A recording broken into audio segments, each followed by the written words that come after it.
You've been throwing them away your entire life. Every soup, every stew, every pot of rice. You fish them out, you toss them in the trash, and you never think about them again. But what if I told you that those small, dry, forgotten leaves sitting in the back of your spice cabinet have actually been studied in real clinical research? That one of their main compounds is sold as an approved respiratory medication in Germany under the name Soledum. That ancient civilizations crowned their warriors and their scholars with them, and they didn't do it for decoration.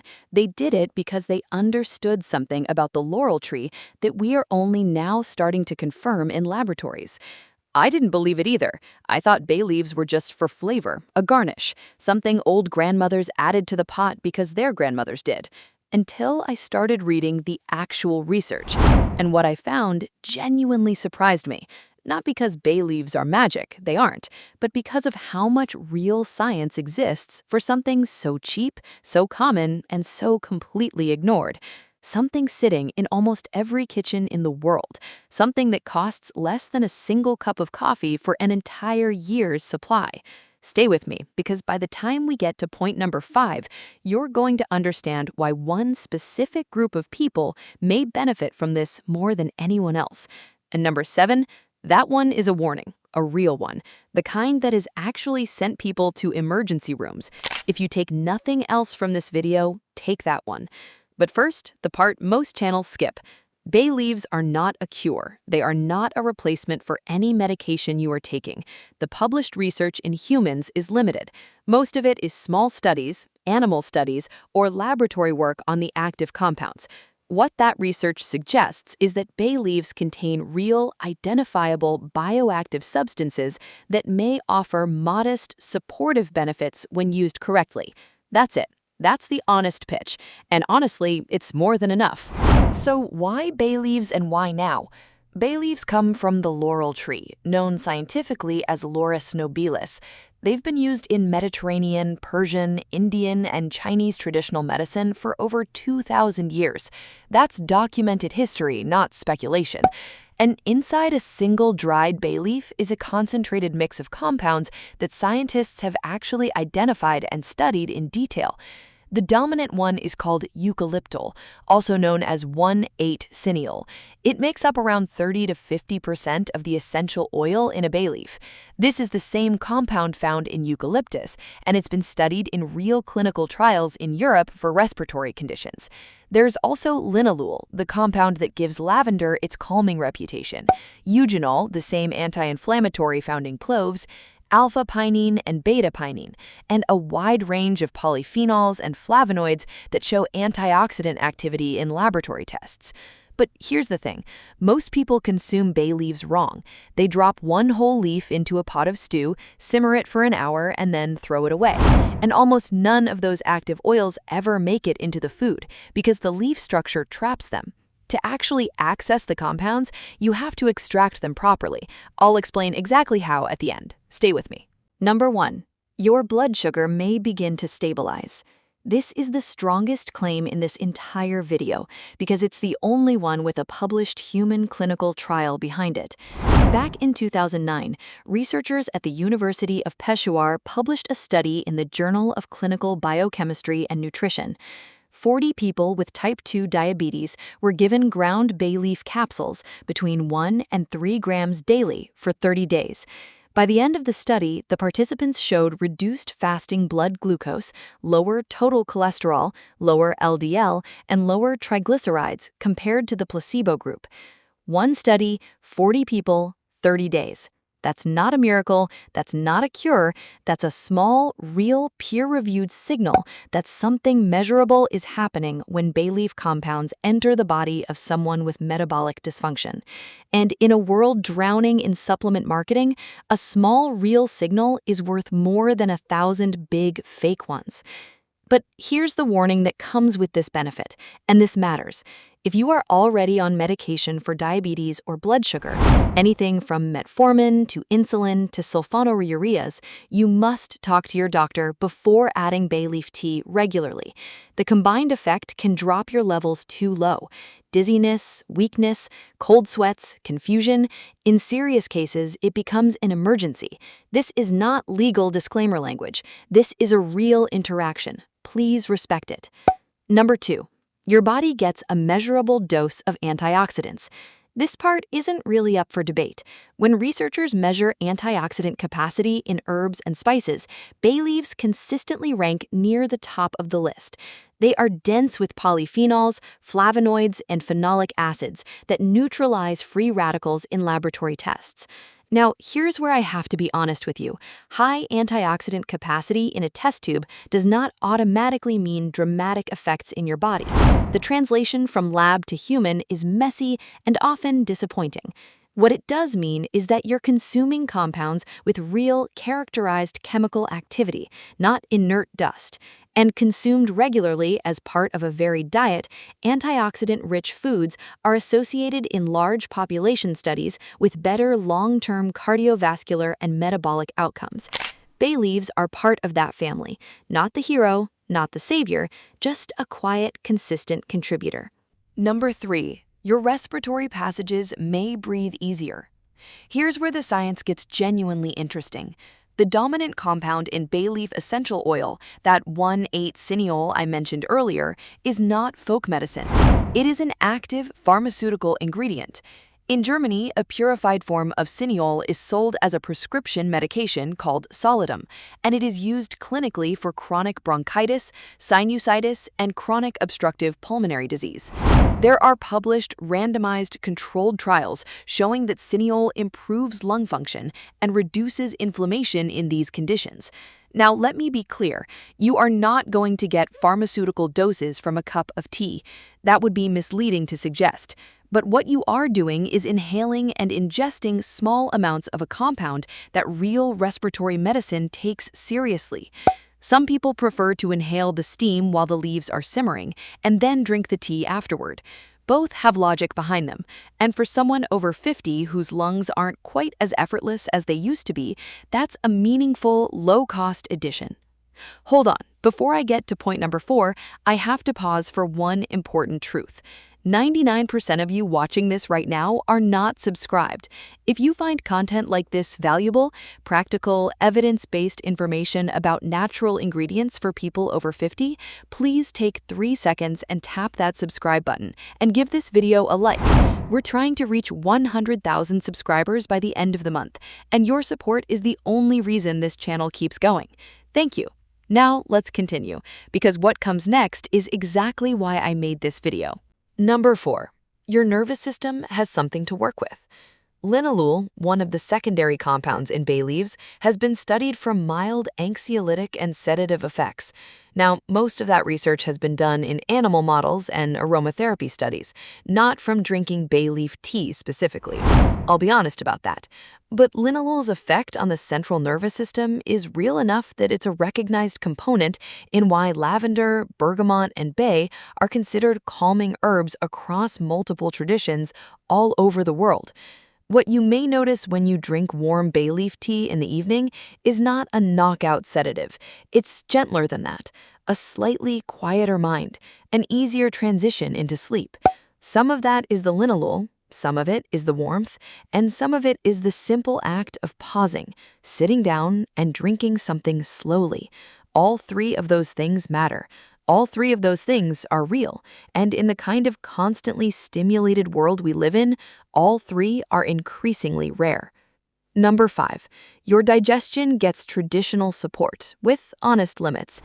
Bay leaves have been used as a digestive aid in Mediterranean, Persian, and Indian traditional medicine for centuries. Modern clinical evidence in humans for digestive benefits is limited.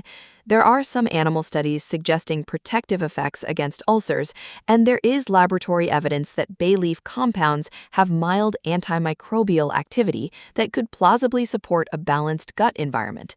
But plausible and proven are not the same thing, and I'm not going to pretend they are. What is reasonable to say is this: many people who drink bay leaf tea after meals report feeling lighter, less bloated, and less heavy. That's anecdotal, not clinical, but the tradition is old, the compounds are real, and the cost of trying it correctly is essentially zero. That combination, long traditional use, identifiable bioactive compounds, and very low risk when used properly, is the honest case for trying it. Number 6. Inflammation, the long game. Bay leaf extracts have shown anti-inflammatory activity in laboratory and animal studies.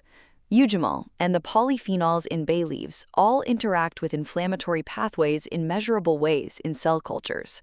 Whether drinking bay leaf tea produces a clinically meaningful anti-inflammatory effect in your body is a question the research has not clearly answered yet, and anyone who tells you otherwise is selling something. Here's what is fair to say. Chronic, low-grade inflammation is real. It's involved in many age-related complaints, and diets rich in herbs, spices, vegetables, and polyphenol-containing plants are consistently associated with lower inflammatory markers in large population studies. Bay leaves fit that category. They are not the answer by themselves, but they are a small, reasonable contribution to a way of eating that has decades of evidence behind it. That's the real secret most wellness content will never tell you. The leaf is not magic. The pattern is. Small inputs, repeated daily, embedded in a broader life that includes sleep, movement, and decent food. That's where the actual research keeps landing, over and over and over again. Number 7. The warning almost nobody talks about. Here it is, the point I told you to wait for. And it isn't a benefit. It's a warning that has actually sent people to emergency rooms. So listen carefully. Never, ever swallow a whole bay leaf. Bay leaves do not soften the way other herbs do. Even after hours of simmering, they remain stiff, sharp, and rigid. There are documented case reports in medical literature of bay leaves becoming lodged in the esophagus, in the throat, and in the intestinal tract, sometimes requiring endoscopic removal. The leaves can cut tissue, they can cause obstruction. This is a real, well-documented medical risk, and it is the single most important thing in this entire video. Always remove the leaves before drinking the tea. Always strain it. Always check the cup before you take that first sip. And if you're cooking with bay leaves, count how many you put in and count how many come out. This sounds excessive until you read the case reports. Then it sounds like common sense. So how do you actually do this correctly? Here is the exact recipe. 3 whole dried bay leaves, not crushed, not ground, not powdered, whole leaves. 1.5 cups of water, and optionally a small slice of fresh ginger or a thin strip of lemon peel if you want a softer flavor.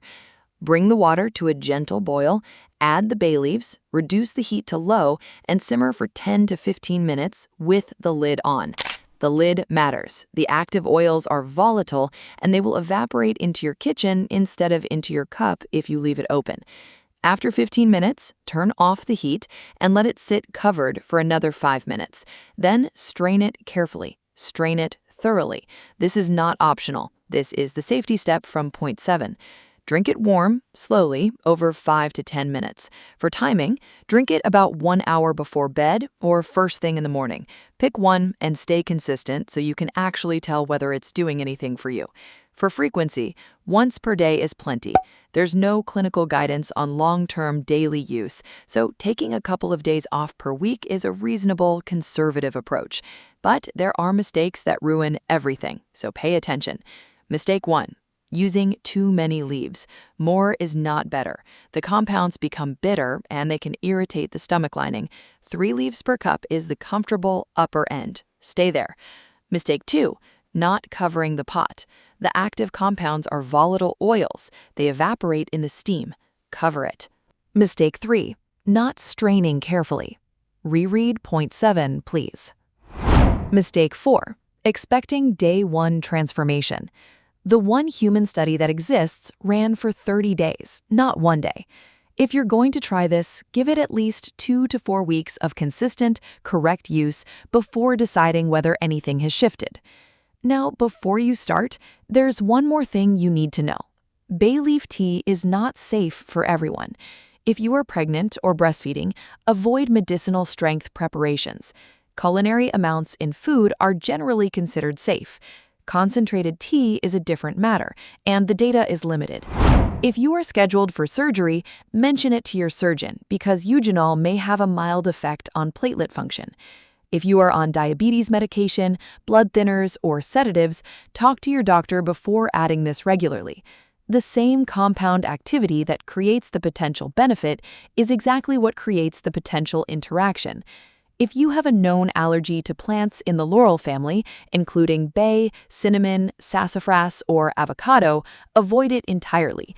And if you experience any stomach pain, nausea, or unusual symptoms, stop immediately. Natural does not mean safe for every person in every situation. Use this tool with intelligence, or don't use it at all if it doesn't fit your health profile. So let me give you the honest bottom line. Bay leaf tea will not save your life. It will not cure a disease. It will not reverse 20 years of habits in a single week. What the actual evidence suggests is that bay leaves contain real, characterized bioactive compounds, some of which appear in real medications, and that consumed correctly and consistently, they may offer modest support for blood sugar regulation, antioxidant intake, and respiratory comfort, on top of centuries of traditional use for digestion and calm. That's the honest case. And the honest case is more valuable than the miracle case because it sets expectations that match reality. And expectations that match reality are the foundation of every habit anyone has ever stuck with for longer than 2 weeks. You are not broken. Your body is not broken. Most of the time, it is simply under-supported, tired, asked to do more with less. Bay leaves are one small, ancient, almost forgotten way to give it a little of what works, backed by tradition, backed by partial science, and backed by the simple, quiet ritual of paying attention to a body that has been waiting for you to listen. If this video gave you something real, type the word leaves in the comments below. I read every single one of them. And if you know someone over 50 who has type 2 diabetes or breathing trouble or sluggish digestion they've accepted as just part of getting older, send them this video, especially the part about never swallowing a whole leaf. That single piece of information could save someone an emergency room visit. Subscribe if you haven't already, hit that like button if this video gave you something real to think about, and remember this, small habits used the right way consistently are how real change happens, not in dramatic overnight transformations, in the quiet accumulated effects of paying attention to a body that has been waiting for you to listen.